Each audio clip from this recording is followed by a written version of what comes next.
एक त्यागी तपस्वी महात्मा चित्रकूट में रहते थे। बड़ा जोर भजन करते थे, कंचन कामनी के आकर्षण से सर्वथा विमुक्त थे, अहर्निश भजन ही करते थे, परम वैराग्य पूर्ण तितिक्षा पूर्ण रहने से रहते थे। उनकी उपासना साधना तपस्या के ऊपर, उनके प्रेम के ऊपर श्री वैकुंठनाथ भगवान रीझ गए और भगवान कभी कभी उनके पास बैठने आते थे, सत्संग करते थे उनके साथ। एक दिन भगवान रमा वैकुंठ से जा रहे थे तो लक्ष्मी जी ने कहा, क्या बात है, कुछ समय से आप कई बार बस उठते हो से सैया से और फिर गायब हो जाते, कहाँ चले जाते हो हमको बिना बताए? अरे कम से कम बताओ तो सही, कहाँ पधार जाते हो, फिर थोड़ी देर में आ जाते हो, कहाँ जाते हो? ठाकुर जी बोले, देखो लक्ष्मी जी, चलते समय टोकना नहीं चाहिए। अब तुमने टोका लगा दिया तो क्या करोगी जान के? हमारे भक्त हैं, कभी किसी भक्त के पास जाने की इच्छा होती हम चले जाती। महाराज ऐसा कौन सा भक्त है जिसके पास आप दौड़ दौड़ के जाते हैं? अरे बोले हम दर्शन करने जाते, सत्संग करने जाते हैं।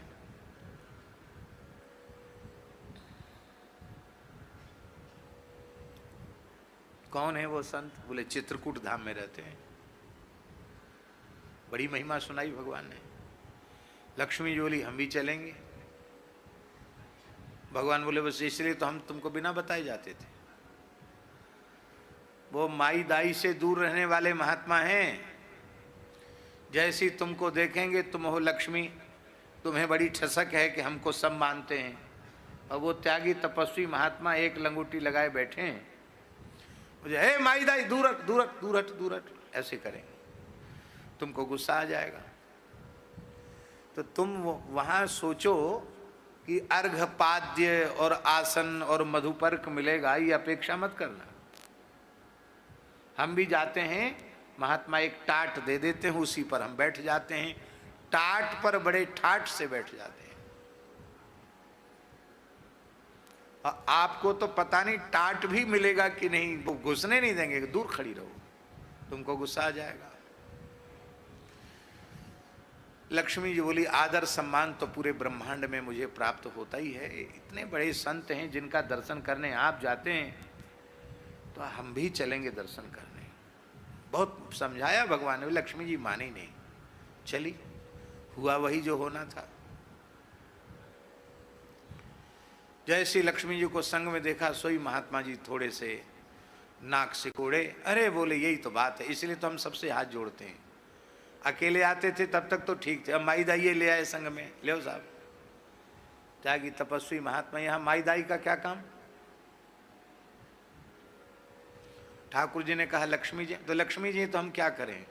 ओ माई वहीं खड़ी रहो, वहीं बैठ बैठ बैठ माई, वहीं बैठ जा।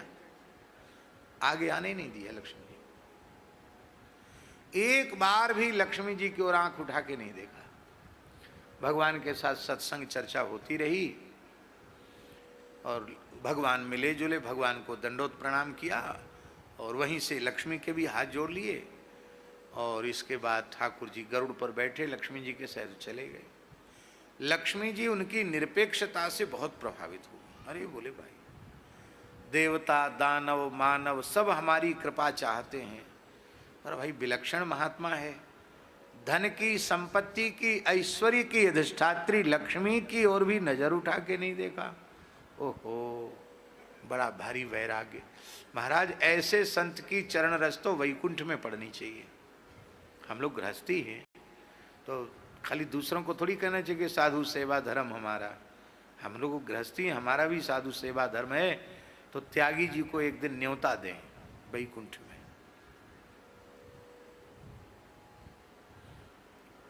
तो बोले ठीक है।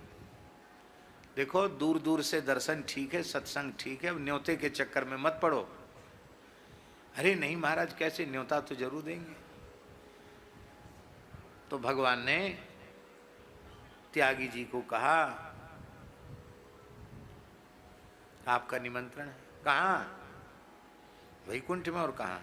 दूर दूर से दर्शन ठीक है, सत्संग ठीक है, न्योते के चक्कर में मत पड़ो। अरे नहीं महाराज, कैसे? न्योता तो जरूर देंगे। तो भगवान ने त्यागी जी को कहा, आपका निमंत्रण है। कहाँ? वैकुंठ में। और कहाँ?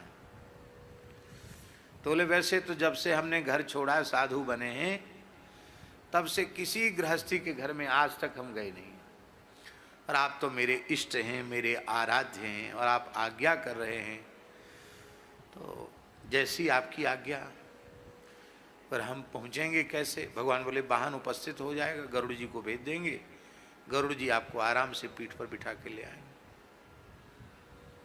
गरुड़ जी आए, बता दिया संत ने कि इतने बजे तक हमारा पाठ पूजा हवन सब हो जाता है, 24 घंटे में एक बार प्रसाद पाते हैं। वो भी कंदमूल फल कुछ मिल गया तो ठीक है, नहीं तो मंदाकिनी का जल पी लेते हैं। कंदमूल फल भी हमेशा थोड़ी मिलते हैं, नहीं मिले तो नहीं मिले, जैसी आराम।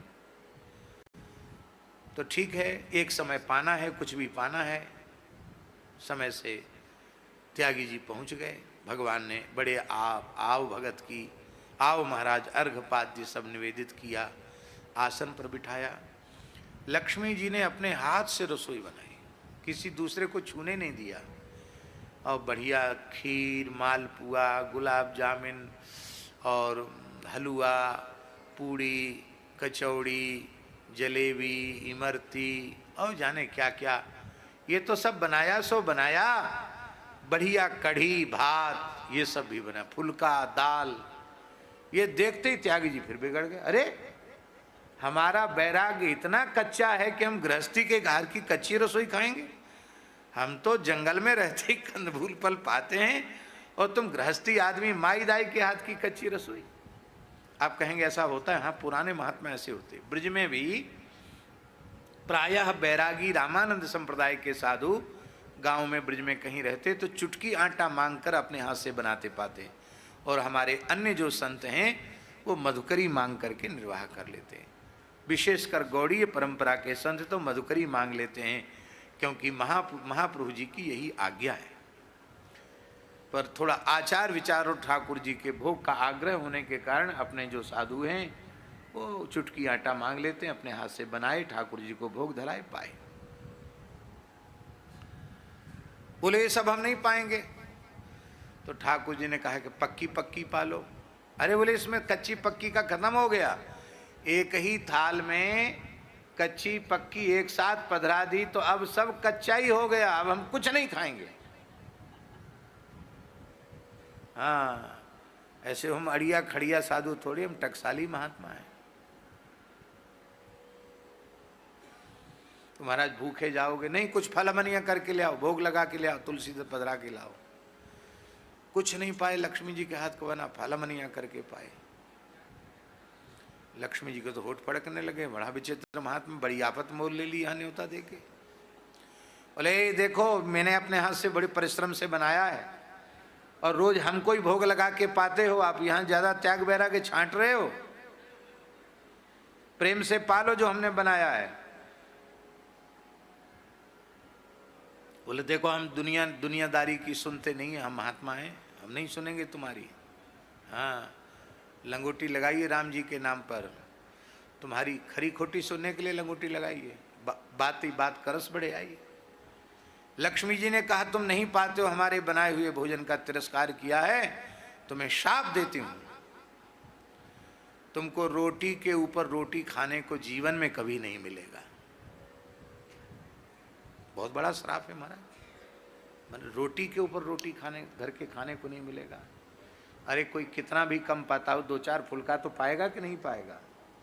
लक्ष्मी जी ने श्राप दे दिया, तुमको रोटी पर रोटी धर के खाने को नहीं मिलेगा।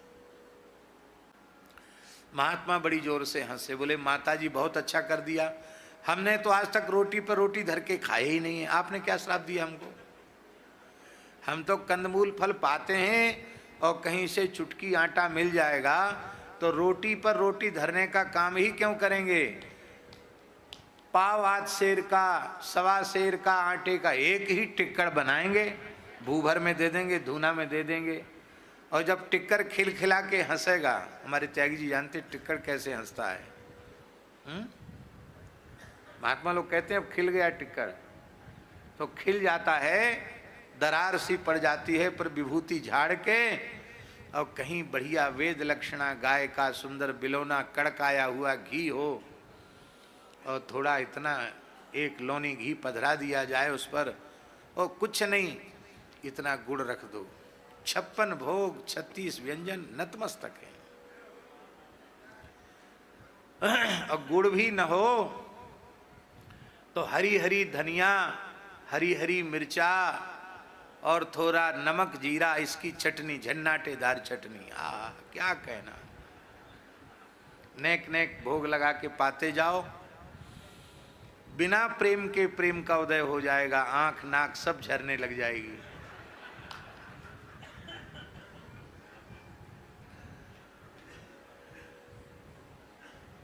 अरे टिक्कड़ का स्वाद भी बड़ा अद्भुत होता है, और महात्माओं के हाथ का तो क्या कहना।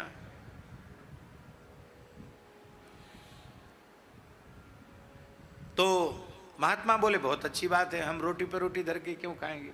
आज भी महाराज जी घूमने फिरने वाले महात्मा, भाई रोटी बनाएंगे तो चकला रखना पड़ेगा, बेलन रखना पड़ेगा, तावा रखना पड़ेगा, और छोटी सी झोली और ब्रह्म पात्र लेके चलते हैं, वो इतना सामान कहाँ ला देंगे। इसलिए धूना पर हाथ के टिक्कड़ बनाए और बस धूना में ही सिद्ध हो गए।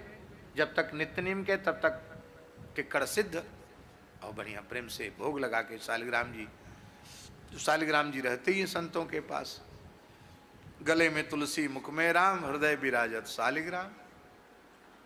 और हमारे महाराज जी कहते, पहाड़ी बाबा कहते, अरे शालिग्राम जी की सेवा विधि क्या है। अरे बोलो क्या विधि है। धोए के पी ले, दिखा के खा लो, धो के पी लो और दिखा के खा लो। इतनी सी सेवा में तो शालिग्राम जी राजी हो जाते हैं। तो बोले हमको तो कुछ नहीं, आपने हमारा कुछ नहीं बिगाड़ा, हम रोटी पर रोटी धर के क्यों खाएंगे, हम तो एक ही टिक्कड़ धूना में सिद्ध करके पा लिया करेंगे। पर हमको भजन नियम छुड़ाया, चित्रकूट धाम छुड़ाया और यहाँ तक बुलवाया, और हमको श्राप दे रही हो। कान खोलकर सुन लो, बड़ी ठसक में हो कि हम लक्ष्मी जी हैं, लक्ष्मी जी हैं। हाँ आप हैं लक्ष्मी जी, हमारी माता जी हैं, सब ठीक है, लेकिन ये मर्यादा के विरुद्ध काम आपने किया, हमको घर बुला के श्राप दे रही हो। मैं भी श्राप देता हूं, एक अंश से तुमको निम्न कुल में जन्म लेना पड़ेगा, और हम संतों की ही सेवा करनी पड़ेगी। धूना के लिए लकड़ी इकट्ठी करनी पड़ेगी, रास्ते में झाड़ू लगानी पड़ेगी, और जब संतों की सेवा करोगी तब राम जी मिलेंगे तुमको, तरस जाओगी तुम भी राम जी के लिए। हाँ, लक्ष्मी जी ने कहा जो आज्ञा हमें स्वीकार है, और वे लक्ष्मी जी ही एक अंश से शबर कुल में शबरी माता के रूप में प्रकट हुई, और उन्होंने संतों की सेवा की, और राम जी ने उनके आतिथ्य को स्वीकार किया। ये है साधु कड़ी कथा है।